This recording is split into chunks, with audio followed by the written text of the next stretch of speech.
Con respecto a la primera pregunta, a la cual ahora voy a penetrar, yo creo que la documentación básica del proceso determina en forma concreta los poderes que le corresponden a la Junta Militar y al Presidente de la Nación. La Junta Militar, tal como está establecido en esos documentos básicos, tiene, y como ya se ha repetido en varias oportunidades, tiene 4 funciones primordiales: nombrar y remover al Presidente de la Nación, fijar o modificar los objetivos fundamentales del proceso y, en cuarto término, velar por la marcha del proceso.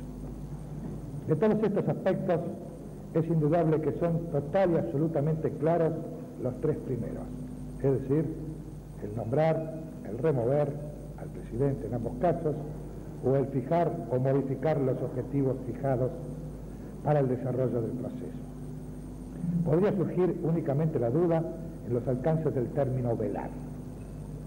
Creo que velar es, en las circunstancias en que fue impuesto, significaba seguir atentamente por cuenta de las Fuerzas Armadas el desarrollo integral de la acción de gobierno que se desarrolla, en forma tal de que cuando fuere oportuno y en los aspectos trascendentales, hacer llegar a una opinión meditada, profunda, el sentido de las Fuerzas Armadas a las autoridades superiores de la nación. Con respecto a las funciones que le competen al Presidente de la Nación, están claramente explicitadas en el artículo 86 de la Constitución Nacional, al cual solamente le han sido quitadas o limitadas todas aquellas que corresponden al ejercicio del poder militar. Por lo demás, goza o tiene otras prerrogativas correspondientes a las facultades que la Constitución Nacional asigna al Poder Legislativo. Es evidente de que la penetración ideológica y bélica, tal como está expresado acá, en África representa un peligro de carácter potencial y efectivo para América Latina. Es indudable que esa penetración se ha realizado y se realiza en forma constante y permanente, siguiendo ideas claramente determinadas. No creo, sin embargo, que eso constituya un elemento básico como para el cerco a América Latina. La penetración ideológica y bélica en África se hace, entiendo yo, por África misma, por las enormes riquezas potenciales, por lo que significa África en sí. Yo diría, para ser un poco más terminante, que si América Latina no existiera, es decir, si el continente americano terminara en el Río Grande, es indudable también que la penetración ideológica y bélica se produciría en África como una parte de esta guerra que se desarrolla permanentemente en el mundo. Con respecto a la segunda parte de la pregunta, es decir, lo relacionado con la posibilidad de confección de planes para asegurar la defensa del continente, bueno, tengan la absoluta seguridad que todos los organismos responsables, tanto en la esfera que corresponde a la nación como la que corresponde al continente, se hayan abocado o han analizado estas posibilidades en forma de lograr la mejor solución a ese peligro no ya potencial sino real que significa esa penetración ideológica en un continente que está más cerca de nosotros que lo que pueden estar otros. El teniente general Roberto Viola culmina aquí en Curuzú-Cuatiá una gira de inspección por unidades militares dependientes del segundo cuerpo de ejército. Incluso, señor general, usted participó de un emotivo homenaje en Formosa. ¿Nos puede dar el balance de esta gira? Bueno, estas giras, como todas las circunstancias en que un comandante va a visitar a los organismos dependientes, siempre dejan un alto y favorable balance positivo. Mi gira, que abarcó las guarniciones de Rosario, Formosa y culmina hoy acá en Curuzú-Cuatiá, no podía ser de otra manera, me ha dejado una íntima satisfacción. Satisfacción que se ve acrecentada por el hecho de haber podido participar en la tarde de ayer en una formación conmemorativa del 3er aniversario del hecho en el cual la banda de delincuentes terroristas montoneros intentó el copamiento del cuartel del Regimiento de Infantería 29 de Monte. El espíritu que yo noté ahí, el fervor del pueblo ubicado dentro de la unidad militar, en la amplia complementación entre pueblo y ejército, que además lo que ahí se conmemoraba provocó en mí una profunda emoción y agregó una cosa más al balance altamente positivo de esta visita.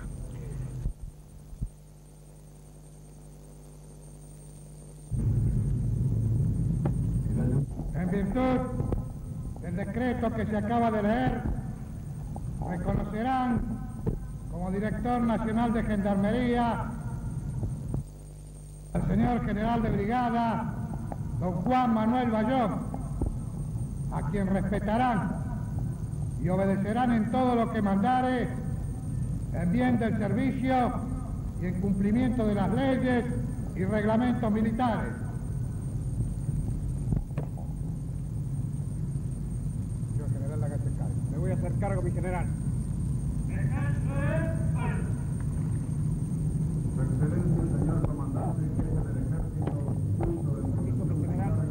Necesito permiso para hacer uso de la palabra. En este momento, el señor director nacional entrante, general de brigada don Juan Manuel Bayón, pronunciará su arenga. Asumo el cargo de director nacional de Gendarmería con plena conciencia de las responsabilidades y el honor que ello significa. Lo hago para cumplir y hacer cumplir las leyes y reglamentos que norman su actividad y la misión que le ha sido impuesta. Ella implica continuar participando junto al ejército argentino, las restantes fuerzas armadas de seguridad y policiales en la lucha contra el terrorismo y en defensa de la soberanía nacional, que es la primera de las libertades de la República. Para Gendarmería Nacional, mi más afectuoso saludo y el reconocimiento de una labor verdaderamente ímproba, de una labor de sacrificio, de abnegación, muchas veces desconocida y no siempre comprendida. Gendarmería Nacional representa un elemento vital para la custodia de nuestra soberanía. Representa un elemento que desde hace ya muchos años ejerce una función realmente tutelar en las fronteras de nuestra patria. Así esos hombres sacrificados, abnegados, estoicos, con un profundo sentido del deber y de sus obligaciones, que están en todos los puntos de nuestra frontera, vaya mi más afectuoso recuerdo, e incluso el recuerdo de las primeras veces que los vi allá por la década del 40. Yo los exhorto a continuar con la misma fe, con la misma voluntad, con el mismo espíritu de sacrificio que caracterizó desde su inicio a la Gendarmería Nacional. Permítaseme de que se repita en esta formación la tradicional fórmula, y sea yo a quien se la reclame a toda la Gendarmería Nacional. Gendarmería Nacional, subordinación y valor. La misión militar de la Unión Soviética que visita nuestro país recibe medallas por parte del ejército argentino en un acto que se realiza en el comando en jefe del ejército. Habla el comandante en jefe de la fuerza, teniente general Roberto Eduardo Viola. Este significativo hecho simboliza la efectiva consolidación de las 21 relaciones existentes y cuya finalidad consiste en estrechar nuestra vinculación, superando las distancias que geográficamente separan a nuestro país. En razón de lo ya expresado, cabe deducir que los patrimonios particulares de ambos ejércitos, avalados por la experiencia y el potencial que los caracterizan, harán que esta visita posibilite incrementar el propio acervo sobre los temas que serán motivo de análisis. Asimismo, no dudo que este viaje servirá para que el personal superior que nos visita compruebe objetivamente cuál es la verdadera realidad de la Argentina actual y cuál es sincera es la hospitalidad de nuestro pueblo.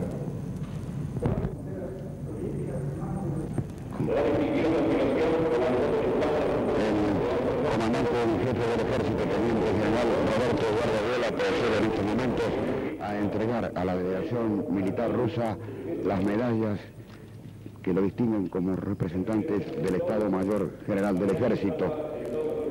Ha hecho previamente lo mismo con el titular de la misión de la Unión Soviética, teniente general Iván Yakovich Braiko, para agradecer la distinción entregada por el ejército argentino. Usa de la palabra el ministro de Estudios de Defensa de la Unión Soviética, teniente general Iván Yakovich Braiko.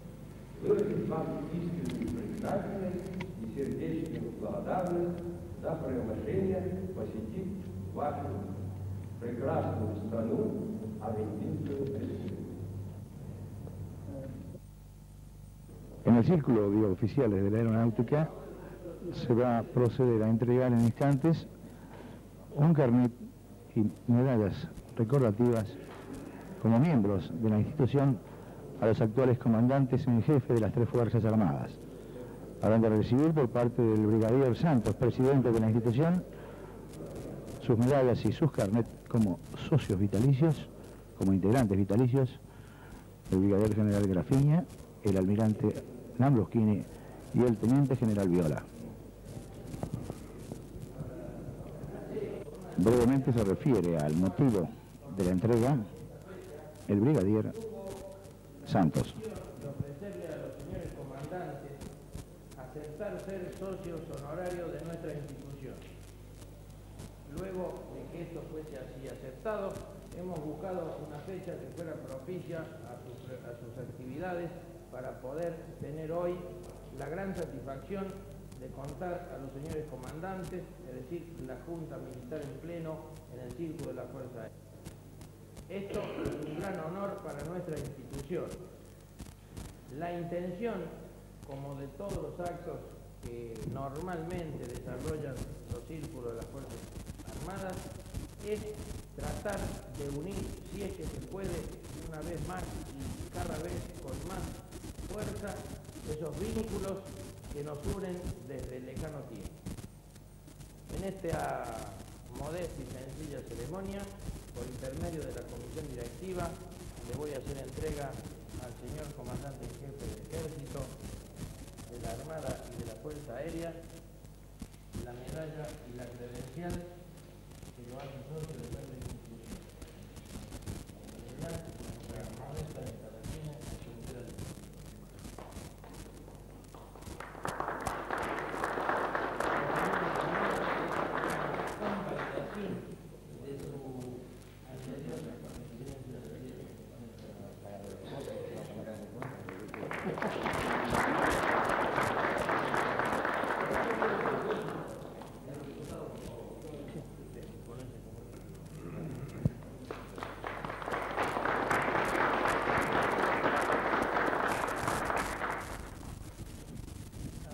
Así concluye la ceremonia, que en este caso se caracteriza como un acto de camaradería entre las tres Fuerzas Armadas del país. Esta guerra, a diferencia de la clásica, no tiene materializado en el tiempo su iniciación y tampoco la batalla final que corone la victoria. Tampoco tiene grandes concentraciones de hombres, de armas y materiales, y líneas claramente definidas del lugar por donde corre el frente de lucha. El enemigo no tiene bandera, ni uniforme, ni siquiera rostro.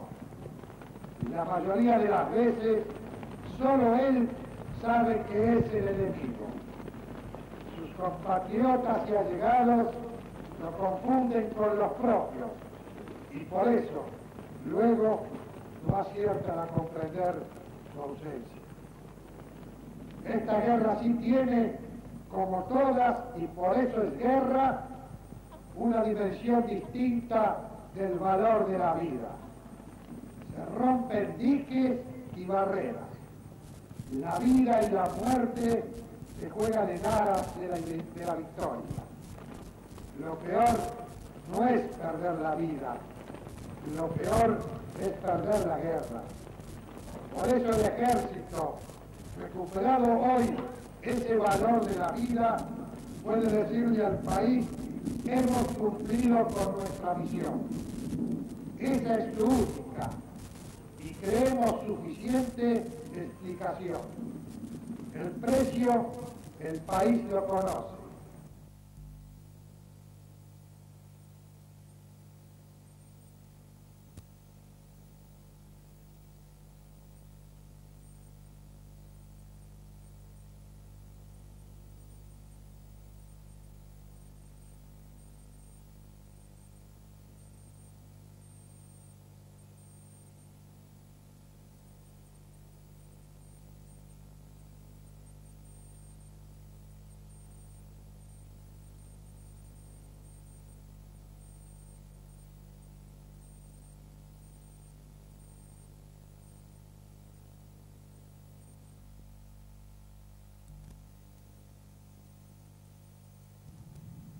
La sinceridad y legitimidad de los objetivos que el actual proceso persigue, una democracia plena, fuerte y moderna, hablan de nuestro respeto por uno de los elementos que conforman esa democracia, una prensa libre.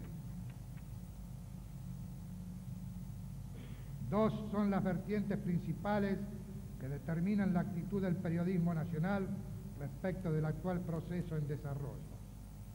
La primera es el permanente compromiso con lo argentino que han tenido nuestros hombres de prensa, desde los tiempos de la Gaceta hasta hoy.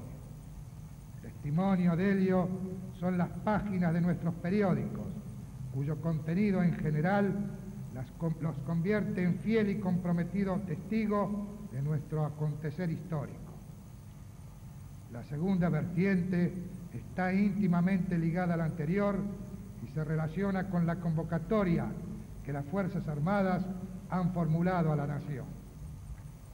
La impostergabilidad de esta convocatoria no solo no admite deserciones, sino que legitimiza la circunstancia de excepcionalidad que le es intrínseca y que, con tan alto grado de conciencia, la Nación ha asumido. A la prensa argentina le cabe en esta tarea un puesto de honor.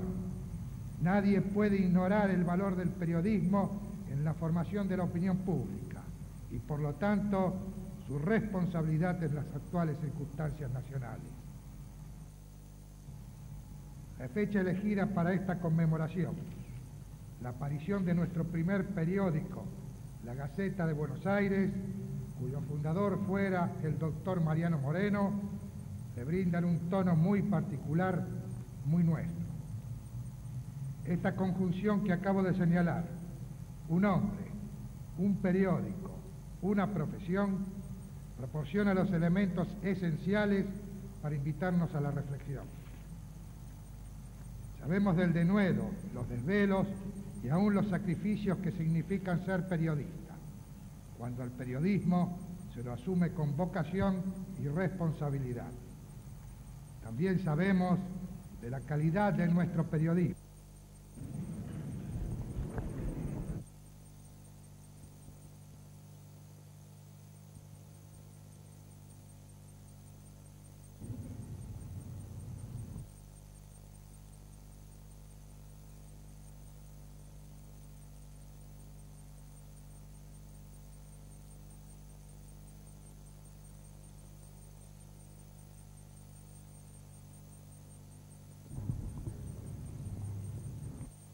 Resuelto en la forma más adecuada.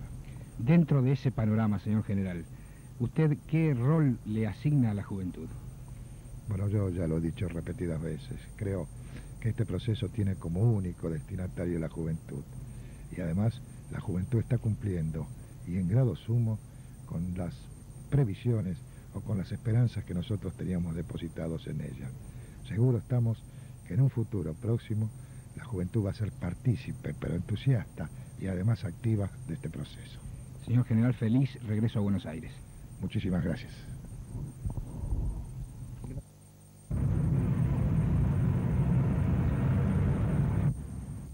Agrupación San Martín, buenos días.